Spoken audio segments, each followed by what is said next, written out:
I've always been drawn to the sea, to the way the waves crash and the smell of salt in the air. It's a strange feeling, this connection with the ocean, but I hadn't thought much about that until the day it nearly became the last thing I'd experience.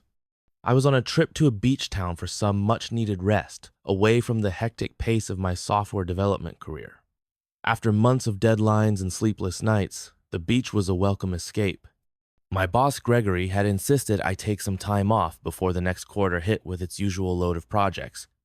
So here I was, a week of sun and surf in front of me, not knowing how much my life was about to change.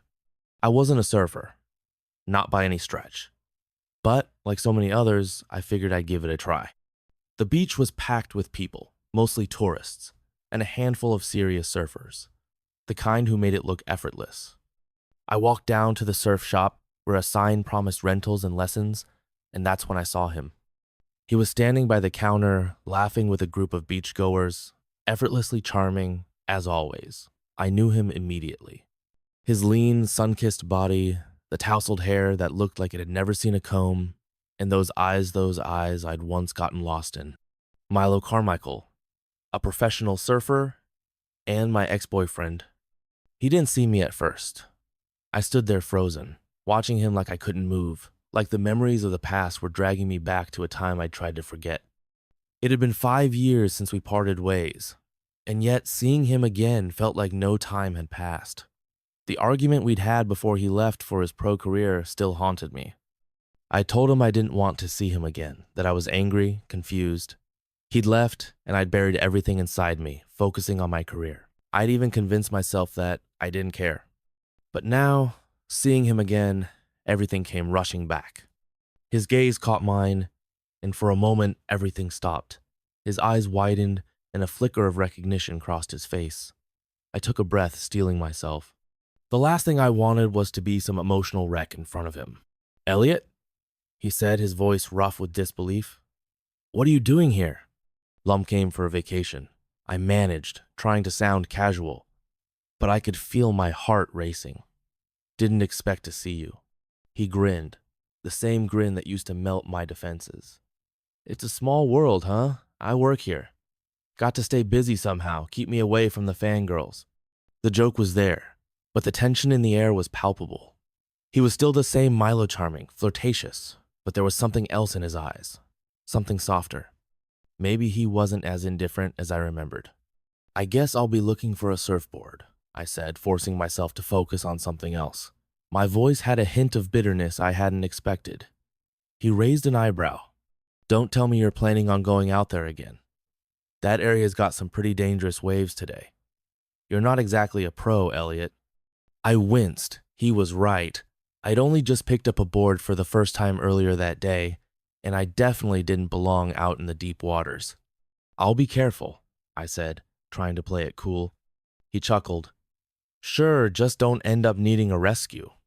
I wasn't sure how to respond to that. Maybe I wasn't ready for him.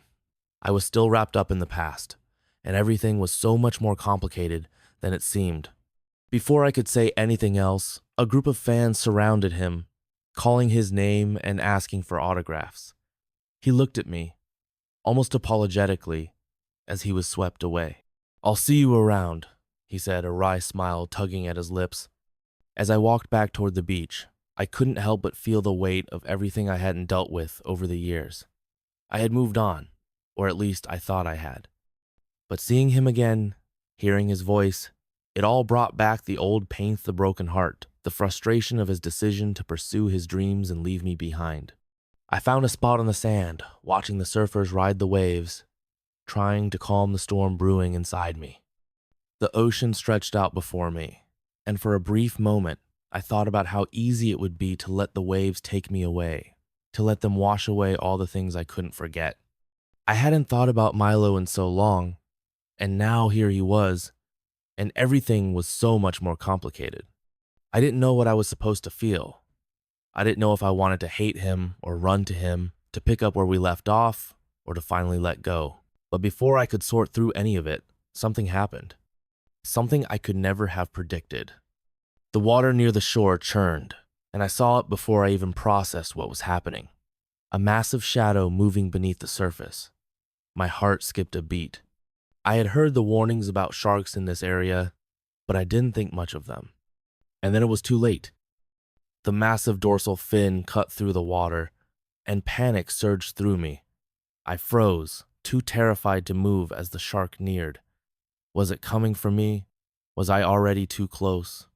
My breath quickened, and I felt the icy grip of fear take hold of my body. I didn't want to die. I couldn't die like this. In that instant, something inside me snapped. I had no choice but to try and escape, to swim back to safety. But the shark was too close.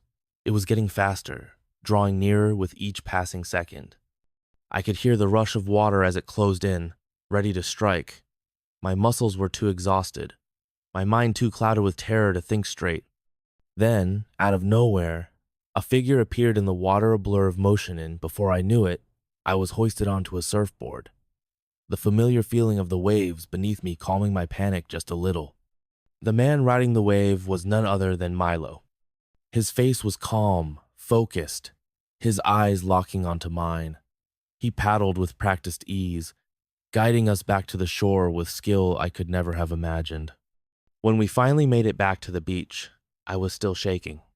The crowd had gathered, murmuring as I sat up, breathless and wide-eyed, trying to process what had just happened. "I don't know how to thank you," I stammered, still in shock. I thought I was done for." Milo turned to me, a soft smile tugging at his lips. "You should have listened to me earlier, Elliot. Told you that area's dangerous." I could barely process the words, let alone respond. My heart was still racing, my entire body trembling from the adrenaline. He saved my life. He saved me. "I guess I owe you one," I said, still shaken.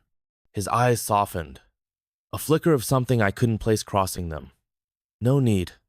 Just be careful next time." And just like that, he was gone, swept away by the excited crowd that had gathered to see the famous Milo Carmichael.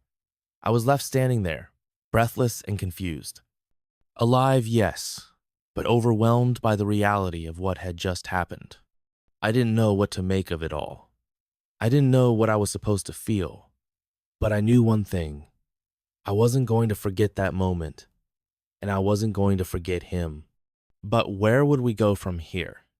The days after the incident on the beach felt like they moved in slow motion, each one dragging on longer than the last. I hadn't expected the encounter with Milo to be such a turning point in my life. But there I was, staring at the ocean, trying to find some peace in the waves, but only finding a growing sense of unease. Milo had saved me. He'd come to my rescue without a second thought. But the odd part was how much it seemed to stir something inside me. I couldn't figure out whether it was gratitude, confusion, or something more. I hadn't expected to feel this way, this pull toward him, that was still hanging in the air like a storm waiting to break. I kept my distance for the next couple of days, spending time on the beach by myself, trying to regain some semblance of control. I didn't want to admit it, but I knew something had shifted between us, something deeper than I was willing to face. The last thing I needed was to get caught up in some unspoken tension that would throw my whole vacation off course. But of course, things didn't go as planned. On the fourth day, I decided to take a walk along the shoreline, something to clear my mind. The soft crash of the waves against the sand, the scent of the ocean breeze, everything felt peaceful. But then, as I turned a corner near the pier, I ran into him again. Milo was there, standing by the water with his surfboard tucked under his arm. He was wearing those sunglasses that seemed to make him look both effortlessly cool and somehow distant. He didn't see me at first, but I could see him scanning the horizon, probably waiting for the right moment to head out to the waves. I hesitated, my heart skipping a beat. I didn't want to have another awkward conversation, but I also couldn't deny that a part of me wanted to. There was a magnetic pull between us that I couldn't ignore.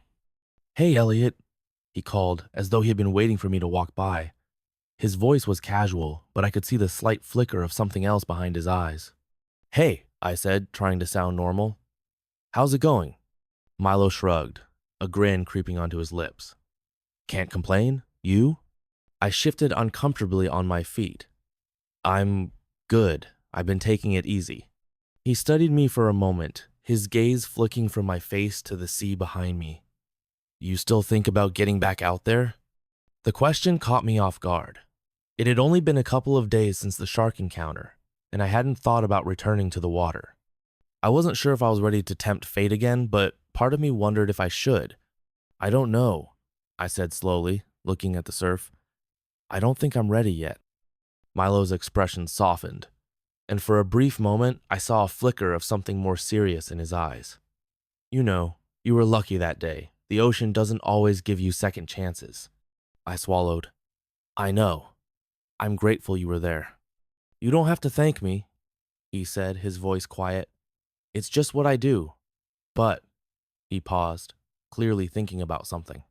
If you want to try again, I could show you how to surf properly. No sharks in sight today.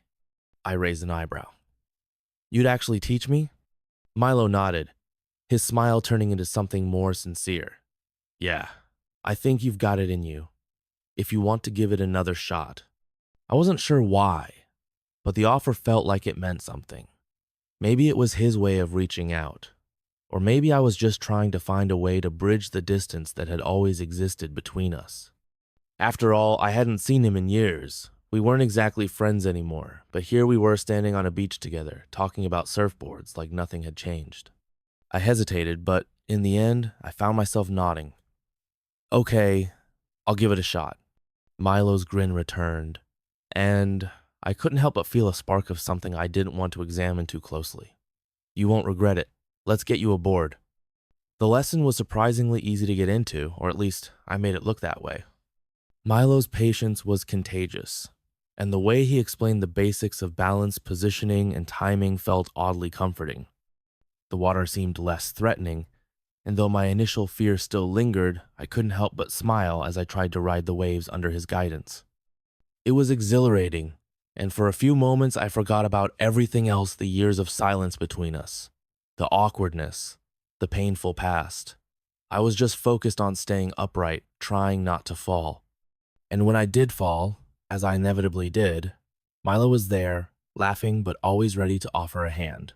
You're getting the hang of it, he said, a genuine compliment in his tone, as he helped me back onto the board. I looked up at him, still catching my breath. I didn't think I would. You've got a good sense of balance, he replied. You just need to trust yourself. Trust. That was the thing. I had never trusted him the way I should have when we were together. And now here we were again, both of us testing the waters literally and figuratively.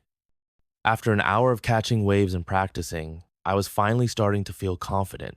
My earlier fear had faded, replaced by a sense of accomplishment. But it wasn't just the surfing that had changed. It was something deeper, a shift in the way I was starting to see Milo again. He wasn't just the man I had once loved and lost. He was someone I could see myself getting to know again. But was I ready to confront the past? The sun was starting to set when we finally made our way back to the beach, our feet sinking into the warm sand. Milo didn't seem in a rush to leave, and neither was I. We sat down near the water, letting the waves lap at our toes. I guess I owe you twice now, I said, laughing quietly. First for saving me, and now for teaching me how to surf. Milo shrugged, his gaze shifting to the horizon. I told you, I don't need thanks. Just don't forget to trust yourself next time. It'll make things easier. I wasn't sure what he meant by that, but there was a weight to his words. Maybe it was just the surf talk, or maybe it was something more, something that reached beyond the waves and into the space between us. You're right, I said, looking out at the ocean. I haven't trusted myself in a long time. There was a pause, and when I glanced at him, I saw his expression had softened. It wasn't just about the surfboard or the shark anymore. It was about us, and whatever unresolved feelings we still carried. I think you've got more trust in you than you know, Milo said quietly, his voice like the tide steady, calming. I wasn't sure what the future held for us, but for the first time in a long time, I felt like there was a chance for something new to begin. Maybe it wouldn't be easy. Maybe it would take time.